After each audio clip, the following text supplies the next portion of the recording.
590, 600.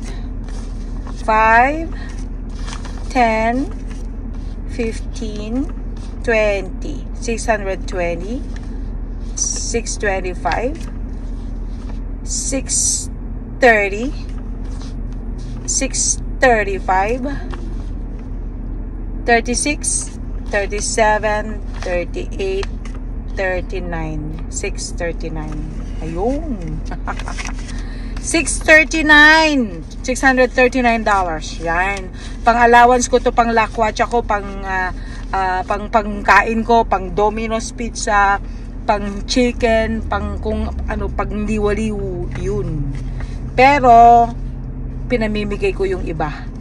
Pero hindi ko na ipamigay lahat, hindi katulad ng dati na nagbibigay din ako tigwa $100, tiga 8,000, mga ganon.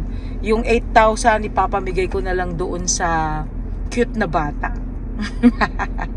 Oo, doon sa cute na bata, di ba? Na-start ko na nagbigay ng sa cute na bata last time. So sa kanya ko na lang ibigay instead na pamimigay ko ng kung sino-sino, hindi ko alam kung totoo bang mga tao na to na talagang nangangailangan o nang i-scam lang, o di ba? Kasi ang nangyayari kasi, pinairal ko yung awa ko eh. Ako naman kasi pag nakita ko na nakakaawa siya, nakakaano ngayon, padamihan na ng paawa effect, kaya sabi ko hindi na ganun ang basehan ko para magbigay. Ang basehan ko na lang kung sino yung nag-engage, kung sino yung mga talagang sumusuporta, sila na yung binibigyan ko ngayon. Kaya hindi na ako paloloko. Okay?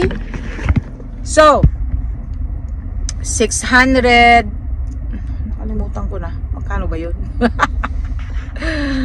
Okay. Ay, ano ko na lang mama, i-rewind ko na lang kung magkano talaga yun.